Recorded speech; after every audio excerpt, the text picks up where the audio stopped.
Let's bring in the chairman of the Senate Foreign Relations Committee, Bob Corker, who now joins us on the phone exclusively. Senator, it's always good to hear from you. Thank you for joining us, sir.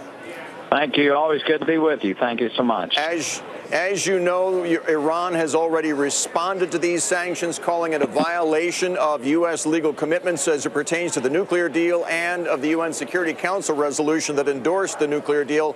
Where's this going, Senator? Well, we finally are pushing back in the way that we should. They've violated the missile test ban. They've violated conventional weapons purchases. They're violating the amount of heavy water that they keep in place. And so I'm just thankful that we've got an administration now that is on top of this, will push back. And there are other areas. I mean, they are conducting terrorist activities in the region. We need to develop a policy to push back there also. But this came quickly.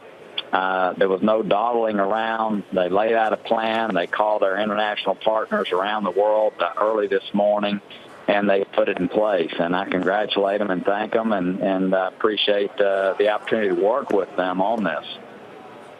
But to Bill's point, Senator Corker, what does this mean for the question of the Iranian nuclear deal that was signed by the Obama administration and other world leaders? It doesn't appear that this affects the suspension of those sanctions as part of that deal. Well, it doesn't violate the agreement in any way. And the fact is that, the UN Security Council has said that they have been in violation of the agreement. But as you know, the way the Security Council is made up, it's very difficult to get them to take action. So this unilateral action is warranted.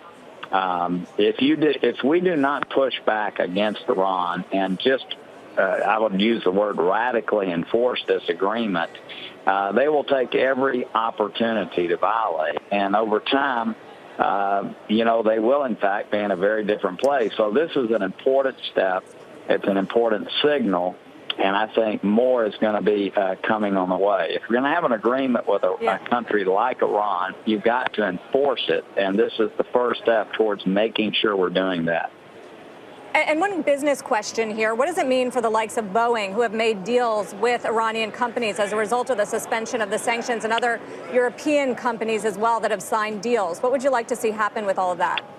Well, look, I don't know that this in any way interferes with that. The Iranians may decide that it does. I mean, they may on their own take steps to counter some of the investments that they're making with European and U.S. companies. But look, again, there's no question they are violating the agreement. And yes, I know some companies have commercial interests, but for the safety of the world, obviously, we've got to ensure that they stay within the bounds of this agreement. And candidly, I believe with the Trump administration, a renegotiation will take place over time. As you know, right now, we really paved the way for them after year 7 or 8 to obtain the ability to quickly make a nuclear weapon with no breakout time. So I think this is just the beginning. I think you're going to see an effort to really change the terms of this over time. And again, companies that have been granted licenses through the Obama administration or the EU